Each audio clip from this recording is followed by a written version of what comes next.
Queria convidar você a abrir a sua Bíblia em Marcos, capítulo 10, a partir do verso 17 até o verso 31, onde a palavra do Senhor vai nos contar a história de um jovem que está procurando Jesus. E a história é bonita no começo e triste no fim, porque ele encontra Jesus, mas deixa Jesus. Ele não se apropria daquilo que o Senhor tinha para a vida dele. A palavra do Senhor diz assim: quando Jesus ia saindo, o homem correu em sua direção e se pôs de joelhos diante dele e lhe perguntou: bom mestre, que farei para herdar a vida eterna? E respondeu-lhe Jesus: por que você me chama bom? Ninguém é bom a não ser um, que é Deus. Você conhece os mandamentos? Não matarás, não adulterarás, não furtarás, não darás falso testemunho, não enganarás ninguém, honra teu pai e a tua mãe. E ele declarou: mestre, a tudo isso eu tenho obedecido desde a minha adolescência. E Jesus olhou para ele e o amou. Falta-lhe uma coisa, disse ele: vá, venda tudo que você possui e dê o dinheiro aos pobres, e você terá um tesouro no céu. E depois venha e siga-me. E diante disso ele ficou abatido e afastou-se triste, porque tinha muitas riquezas. E Jesus olhou ao redor e disse aos seus discípulos: como é difícil aos ricos entrar no reino de Deus. E os discípulos ficaram admirados com essas palavras, mas Jesus repetiu: filhos, como é difícil entrar no reino de Deus. É mais fácil passar um camelo pelo fundo de uma agulha do que um rico entrar no reino de Deus.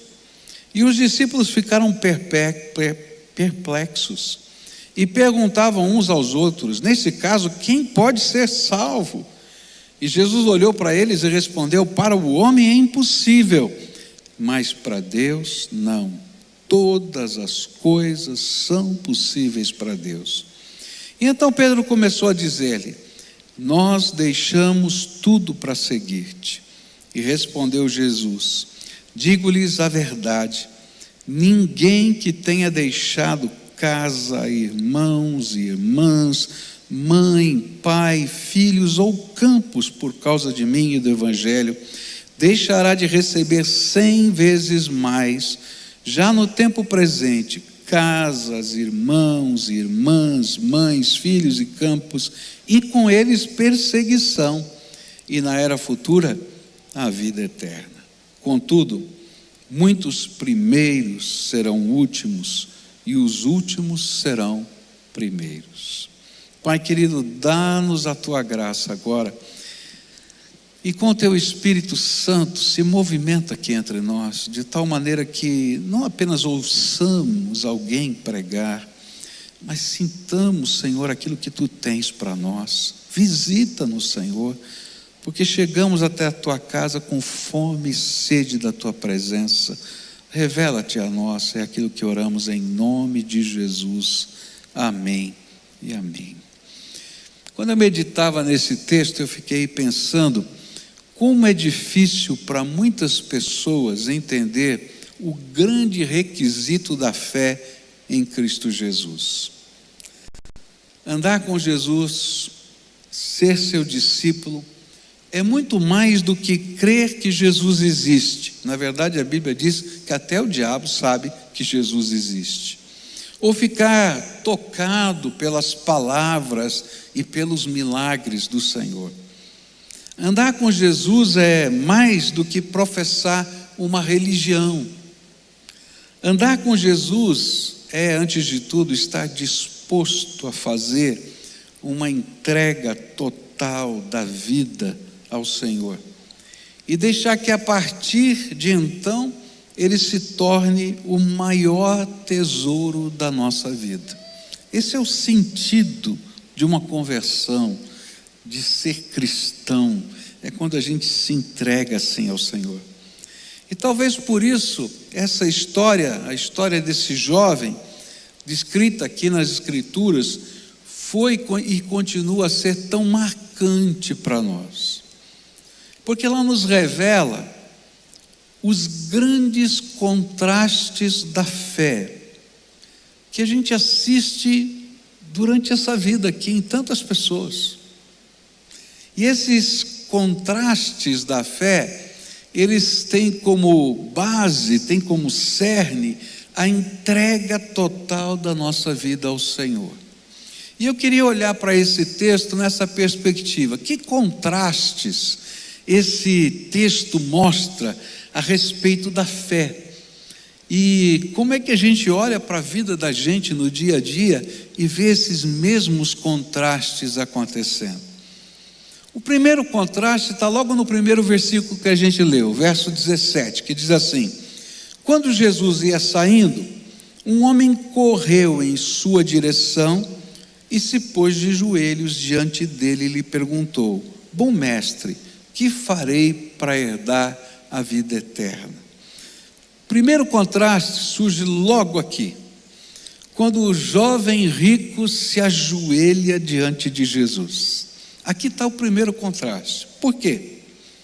Porque todo judeu sabia o que significava ajoelhar-se diante de alguém ou diante de alguma coisa, porque esse gesto expressava tanto a súplica de ajuda, como também uma atitude de reverência e de honra. E nós vamos encontrar no Novo Testamento apenas mais 3 vezes que pessoas se ajoelham diante de Jesus. E diferentemente desse jovem, essas 3 outras pessoas que se ajoelharam diante de Jesus em todo o Novo Testamento, eram pessoas que estavam sofrendo muito ou que tinham pessoas na sua vida que estavam enfermas, e eles então se ajoelharam e clamavam por misericórdia, pedindo que Jesus as curasse. Mas nenhuma dessas outras pessoas se ajoelhou diante de Jesus como esse jovem. Ele não estava pedindo nada para Jesus a não ser salvação. Interessante isso. Todos os outros estavam dizendo: Senhor, tenha misericórdia, salva meu filho, salva minha filha, faz essa cura. E ele se ajoelhou então como uma atitude de honra, como uma atitude de devoção. E por isso, provavelmente, ele sofreu críticas de pessoas que estavam ali ao seu redor. Por quê? Porque para o judeu se colocar de joelho diante de qualquer pessoa era como uma expressão de adoração. Então você vai ver, por exemplo, não é que no Velho Testamento os judeus não se ajoelhavam diante de nada nem ninguém, e muitos cristãos foram mortos porque não se ajoelharam diante de César. E de onde vinha isso? Vinha lá do livro de Êxodo, capítulo 20, versículos 3 a 5, onde diz assim: não adore outros deuses, adore somente a mim, não faça a imagem de nenhuma coisa que há em cima no céu, ou aqui embaixo da terra, ou nas águas debaixo da terra. Não se ajoelhe diante de ídolos, nem os adore, pois eu, o Senhor, sou o seu Deus, e não tolero outros deuses. Eu castigo aqueles que me odeiam até os seus bisnetos e trinetos. Esse era o texto que estava na mente de todo judeu. E de repente chega esse jovem e se ajoelha diante de Jesus e diz: bom mestre, o que eu preciso fazer para a vida eterna? E é justamente aqui que está o contraste. Apesar desse jovem de posses ter tido a coragem de enfrentar a crítica de pessoas do seu tempo, ao ajoelhar-se diante de Jesus, o principal ainda não havia acontecido na sua alma. Uma rendição total, uma entrega absoluta, sem qualquer reserva ao Senhor. Isso não tinha acontecido. Ele estava ajoelhado, mas o seu coração não estava rendido. Ele estava ajoelhado, mas ele não queria se colocar integralmente nas mãos de Jesus. Esse contraste a gente vê ainda hoje, infelizmente. E a gente encontra isso em tantos lugares de devoção. Muitos têm a coragem de ajoelhar-se diante do Senhor quando entram numa igreja, se ajoelham, ou quando estão pagando uma promessa. Alguns até sacrificialmente sobem escadas ajoelhados. Outros vêm num culto como o nosso aqui, no momento de oração, se ajoelham. Algumas vezes se ajoelham quando a gente faz aquele chamado para vir à frente, para colocar a vida nas mãos do Senhor. Se ajoelham aqui, espontaneamente. Mas quando chega a hora de colocar o que Deus pediu na mão do Senhor, se levantam e vão embora. E o ajoelhar-se vira apenas um contraste aos olhos do Senhor. Se ajoelham, mas não se entregam. Oram por misericórdia, mas não se rendem. Sentem o toque do Espírito, mas não se deixam transformar. E quando se levantam, não deixam lá no altar o que o Senhor lhes pediu para deixar. E talvez como este jovem saem pensando que o que o Senhor está a lhes pedir é muito caro, é caro demais, é custoso demais. Mas o que são os nossos tesouros diante do reino que Ele nos oferece? Durante o meu ministério, que já está grandinho, 41 anos, eu já vi tantas cenas assim. Eu me lembro de um jovem que chegou, hoje já está mais velho, bem mais velho, depois de um acidente de carro em que quase morreu, e ele então diz: olha, eu entendi que eu tenho que entregar a minha vida a Jesus, mas eu vivo um grande conflito. A minha esposa não entende a minha fé, a família dela menos ainda. Mas eu entendi nesse acidente que eu preciso de Jesus como nunca. E ali comigo, no gabinete, ali no escritório, ele orou, entregou a sua vida a Jesus e nunca mais voltou. E eu fiquei pensando: o que aconteceu? Muito provavelmente aconteceu o que aconteceu com esse jovem aqui da história. Se ajoelhou, mas não se entregou. E quando vieram os primeiros conflitos, os primeiros embates, ou quando a entrega tinha que ser colocada de fato no altar, se arrependeu.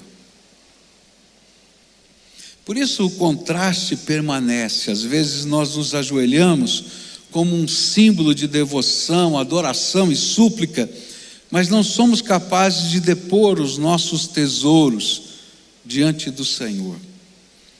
Não somos capazes de fazer como Abraão. Você lembra da história de Abraão? Deus fez uma prova tão difícil com Abraão. Eu fico pensando, que prova difícil. O filho que ele esperou 25 anos nascer, agora já é um adolescente, e ele está lá prospectando no seu filho toda a sua história, todo o seu futuro, o que vai acontecer, como todo pai faz com o seu filho.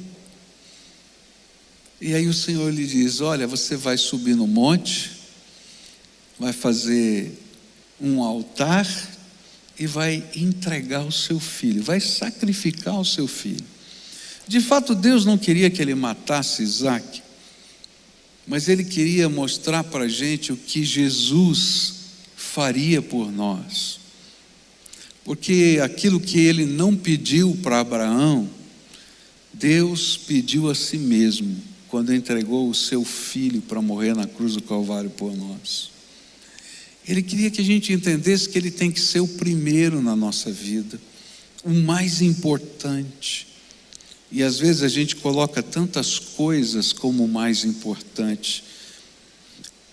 Aqui no caso desse jovem foi o dinheiro que ele tinha. Mas na verdade não é o dinheiro, são os tesouros do nosso coração. E aí vem o contraste, quando a gente se ajoelha e não entrega. Por isso Jesus prometeu: portanto, ponham em primeiro lugar na sua vida o reino de Deus e aquilo que Deus quer, e Ele lhes dará todas essas coisas. É uma coisa tão estranha na mente humana, né? Saber que eu tenho que entregar, e quando eu entrego, Deus acrescenta. Talvez não do mesmo jeito, talvez não da mesma forma, mas Ele acrescenta, como Jesus vai prometer no final de toda essa história. Hoje o Senhor vai convidar a mim e a você a fazer algumas entregas difíceis, coisas a que nós estamos tão apegados, e que sem elas a gente não consegue seguir o caminho à frente. E às vezes a gente até se ajoelha, mas não entrega. Segundo contraste, vem nos versículos 18 a 20, onde diz assim: respondeu-lhe Jesus: por que você me chama bom? Ninguém é bom a não ser um, que é Deus. Você conhece os mandamentos? Não matarás, não adulterarás, não furtarás, não darás falso testemunho, não enganarás ninguém, honra teu pai e tua mãe. E ele declarou: mestre, a tudo isso tenho obedecido desde a minha adolescência. E aí vem o segundo contraste desse texto, que mostra-nos que esse jovem tinha mais do que devoção, que foi demonstrada quando ele se ajoelhou. Ele era um seguidor de todos os preceitos da religião judaica e tentava com todas as suas forças cumprir os mandamentos de Deus. Mas o contraste surge no fato de que ser seguidor de uma fé não nos faz ser discípulo de Jesus. Que coisa estranha, não é? Ser seguidor de uma fé não nos faz ser discípulos de Jesus. Eu conheço tanta gente, né, que é fiel em muitas coisas, mas que ainda não aprendeu o essencial. Para ser discípulo de Jesus, é preciso entregar-se a Ele como Senhor das nossas vidas. É preciso que pela fé nós o façamos o maior tesouro da nossa existência. Que Ele seja o primeiro, o mais importante, o mais valioso da nossa vida. E não são as formas litúrgicas, nem os preceitos da religião que nos fazem um discípulo. Ao contrário, é colocar-se por inteiro no altar de Deus, como Ele sendo o nosso maior tesouro, que nos faz ser discípulos de Jesus. E Jesus ensinou isso através de parábolas, chamadas de parábolas do reino. E eu vou só ler duas pequenininhas dessas, só para você ter ideia do que Jesus estava falando. Ele disse assim: o reino do céu é como um tesouro escondido num campo, que certo homem acha e esconde de novo, e fica tão feliz que vende tudo que tem, e depois volta e compra o campo. Jesus está dizendo: olha, não tem tesouro maior, mesmo que a gente tenha que depor todos os outros nossos tesouros. Ele está dizendo: olha, esse aqui é o tesouro que eu estou perseguindo. E Mateus 13, 45 e 46, ele diz assim: o reino do céu é também como um comerciante que anda procurando pérolas finas, e quando encontra uma pérola que é mesmo de grande valor, ele vai e vende tudo o que tem e compra aquela pérola, porque é o maior tesouro. Enquanto nós não compreendemos o valor de ser discípulo de Jesus, nós nos deixaremos seduzir por coisas que não têm valor diante da eternidade. E a gente vai apaziguar o nosso coração, às vezes cumprindo uma série de regras e preceitos. Então eu cumpro algumas coisas.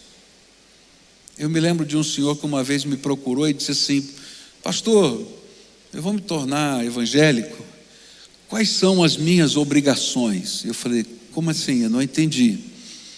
E eu respondi para ele assim: não entendi, você pode me explicar? Ele disse assim: ok, tal, quais são os meus deveres?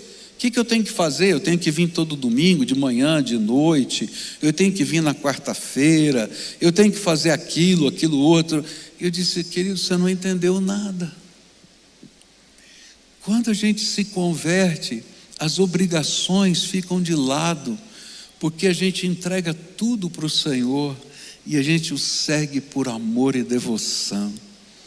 E o nosso coração nos leva na direção do Senhor. O peso da obrigação vai embora e nasce a beleza de uma santa devoção na nossa alma.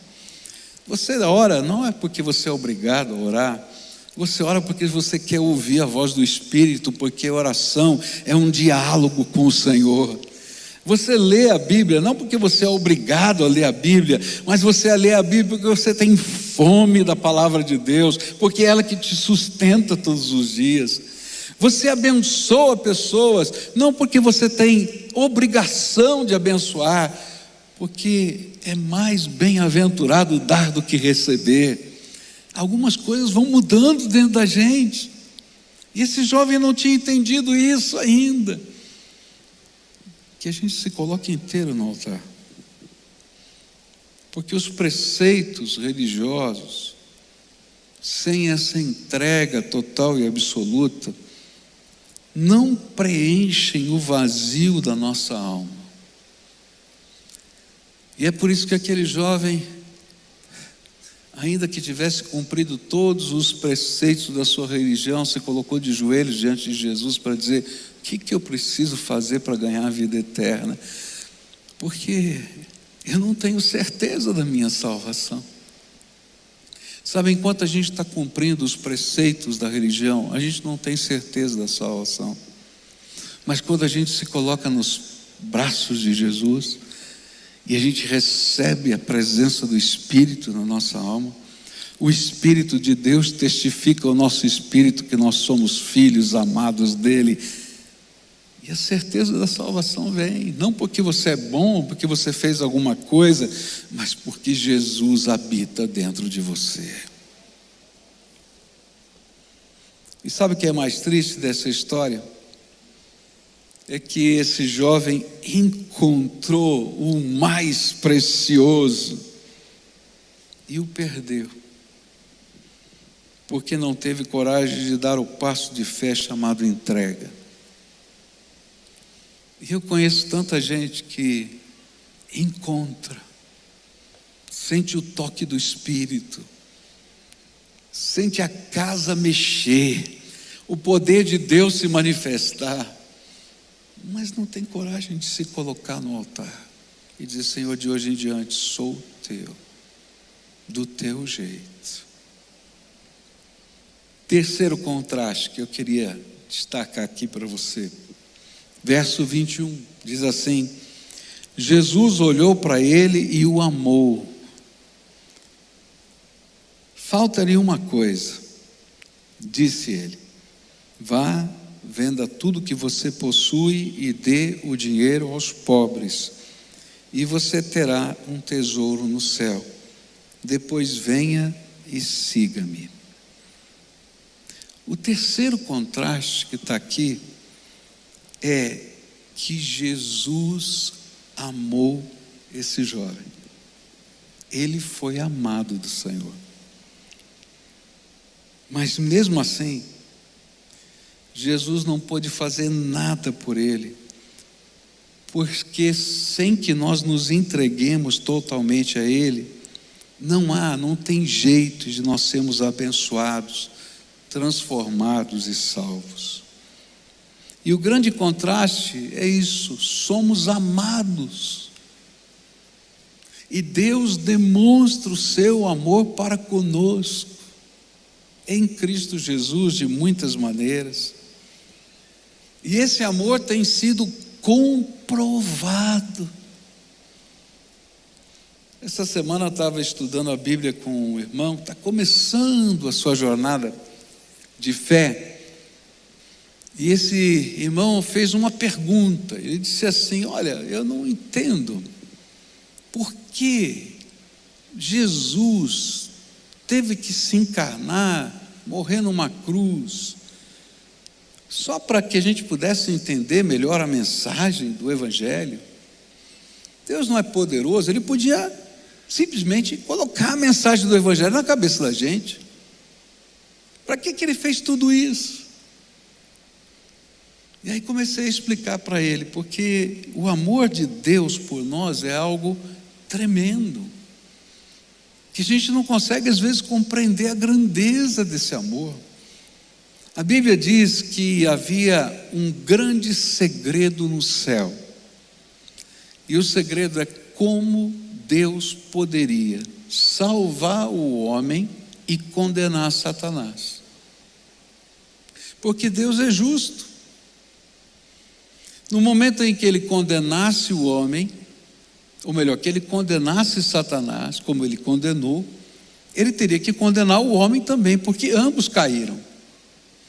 E esse era o grande dilema do céu, e esse era um grande segredo. O apóstolo Paulo diz que esse era o mistério da salvação que foi revelado em Cristo Jesus, que só Deus Pai, Deus Filho e Deus Espírito Santo sabiam a resposta. Nem os anjos, nem demônios, nem humanidade, ninguém.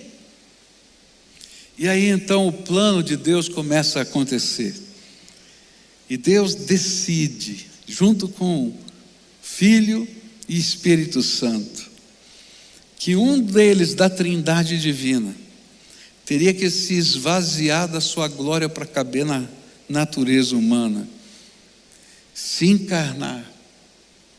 E sabe, isso não foi uma coisa sem custo, porque durante toda a eternidade Jesus vai ter um corpo.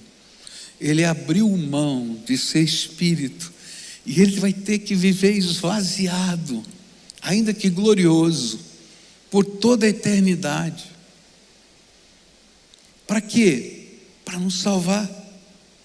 E ele teria que tomar o nosso lugar. Por quê? Porque o salário do pecado é a morte, e ele teria que tomar o meu lugar e o seu lugar, assim como acontecia lá no passado, quando alguém colocava a mão sobre uma ovelhinha e dizia: olha, simbolicamente eu estou transferindo os meus pecados sobre essa ovelhinha. Isso era um símbolo apenas, e aquela ovelhinha era morta diante dos seus olhos. O Senhor estava dizendo: eu estou me fazendo pecado por você. E é isso que está lá na Bíblia: Jesus se fez pecado por nós, e Ele morreu na cruz, e é isso que significa a cruz. Jesus se fez pecado por nós, mesmo nunca tendo pecado.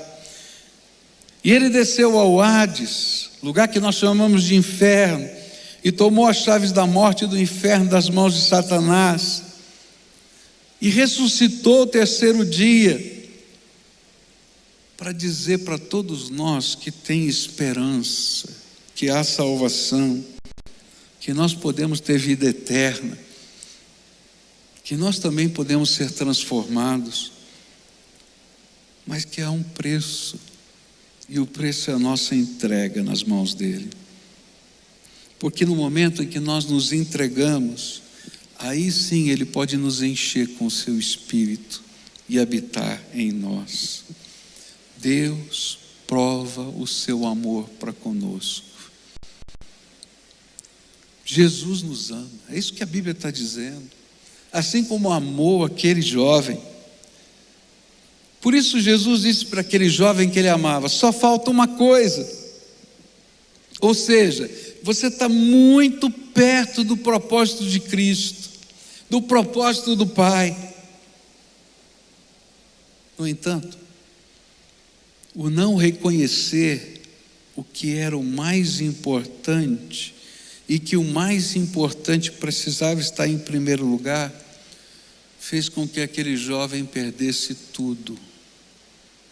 E é isso que tem acontecido na vida de tanta gente.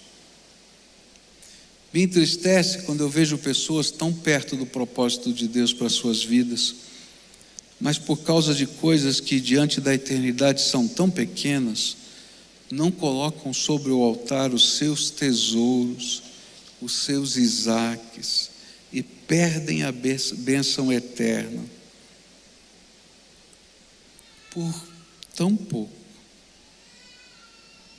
E às vezes o Senhor trabalha para que a gente entenda isso, quebrando o nosso coração de tantas maneiras, e a gente endurece, porque não entende o valor do verdadeiro tesouro.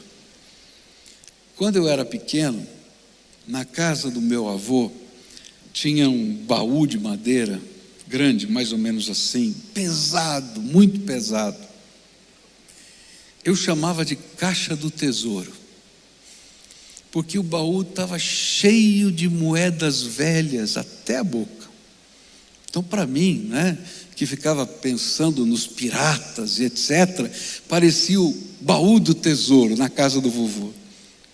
Só que eu era pequenininho, eu não entendia que aquelas moedas eram moedas antigas que não tinham valor nenhum, não valiam nada, mas para mim era a caixa do tesouro do vovô. E eu achava que o vovô era muito rico, porque ele tinha um baú do tesouro. E quando eu chegava lá, eu ficava me esgueirando na volta do meu avô para lhe dizer: vovô, deixa eu brincar com o baú do tesouro. E o vovô fazia tipo, sabe, não, aquilo é muito precioso e tal. E eu ficava todo empolgado. De repente ele vinha com o baú, colocava lá no chão, e eu ficava brincando com aquelas moedas, como se estivesse brincando com os tesouros que um pirata tivesse escondido em algum lugar. Mas aquele baú não era tesouro nenhum, não valia nada. E sabe, queridos, às vezes a nossa vida espiritual é assim. A gente está brincando com os baús que não valem nada, quando o tesouro eterno está sendo jogado fora. E às vezes eu fico pensando assim, e quero terminar com esse pensamento. Puxa vida, Jesus foi duro demais. Se ele tivesse pedido um pouquinho menos, será que se Jesus tivesse pedido só 10% do tesouro desse jovem, ele não se renderia? Será que se ele tivesse pedido só a metade, será que ele não se arrependeria? Mas sabe, esse não é o princípio, porque Jesus não precisava de nada. Na verdade ele disse: olha, não é nem para mim que você vai dar para os pobres. Jesus não precisa de nada, mas aquele jovem precisava saber onde estava o tesouro do coração dele. E às vezes quando o Senhor faz pedidos para a nossa vida, não é porque Ele está precisando de alguma coisa, mas Ele sabe quais são as pedras de tropeço no nosso caminho, e que se a gente não tiver coragem de colocá-la aos pés do Senhor, a gente não consegue seguir a nossa jornada. Nessa manhã eu venho aqui falar com você em nome de Jesus.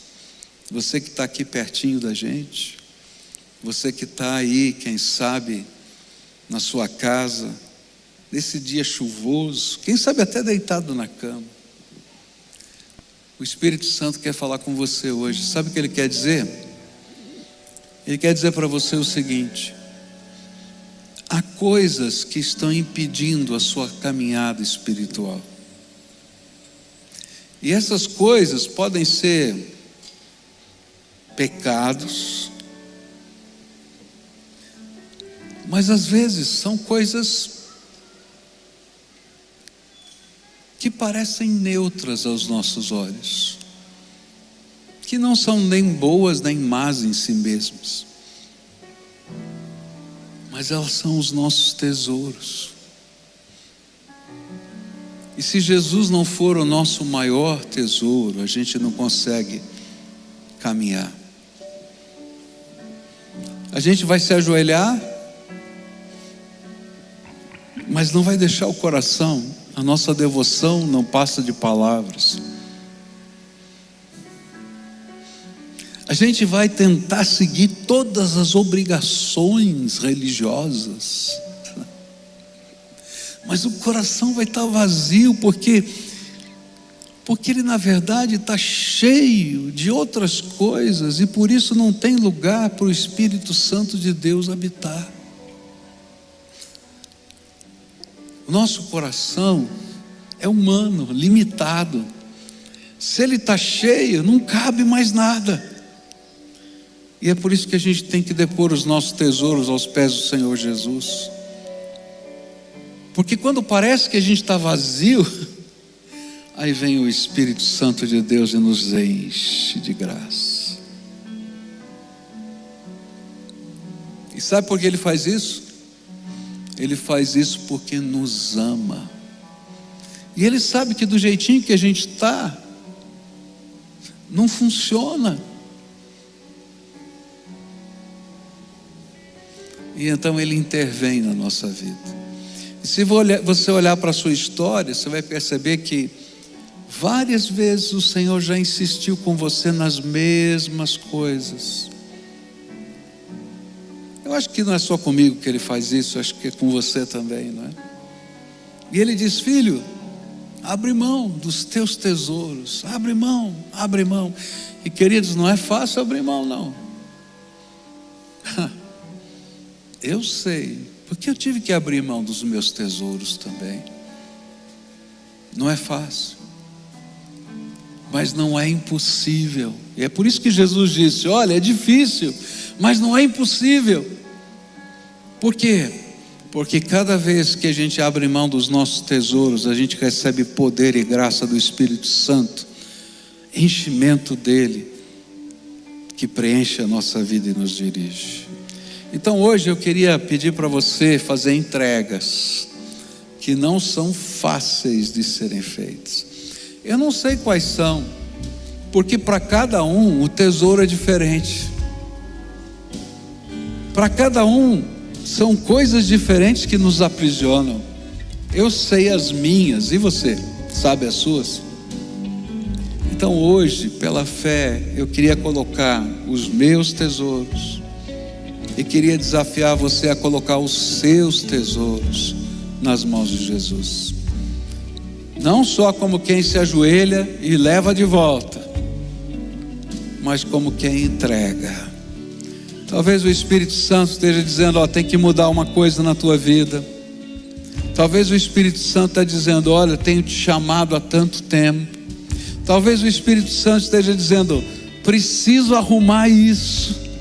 Eu não sei o que é, só você e Deus sabe. Mas hoje o Espírito Santo está dizendo: para de só se ajoelhar, só buscar os preceitos. Sinta o meu amor e se entrega. Ora comigo assim: Senhor Jesus, Tu conheces o meu coração e Tu conheces as batalhas da minha alma. E hoje o Teu Espírito falou comigo. E eu queria fazer uma entrega destas coisas que o Senhor está falando comigo e colocá-las no Teu altar. A minha grande tentação é terminar essa oração e tentar levá-las comigo de novo. Por isso eu quero te pedir: toma das minhas mãos, Senhor. Toma das minhas mãos e coloca a graça do Teu Espírito libertadora sobre a minha vida, e que eu possa desfrutar do enchimento do Teu Espírito dentro da minha alma. Escuta, Deus, o meu clamor é aquilo que oro em nome de Jesus. Amém e amém. Se você fez essa oração entregando a sua vida a Jesus, Você vai entrar nesse link aqui, ó, pibcuritiba.org.br/Jesus, e coloca lá o seu nome, o seu contato, porque nós como igreja queremos caminhar com você nessa jornada de fé.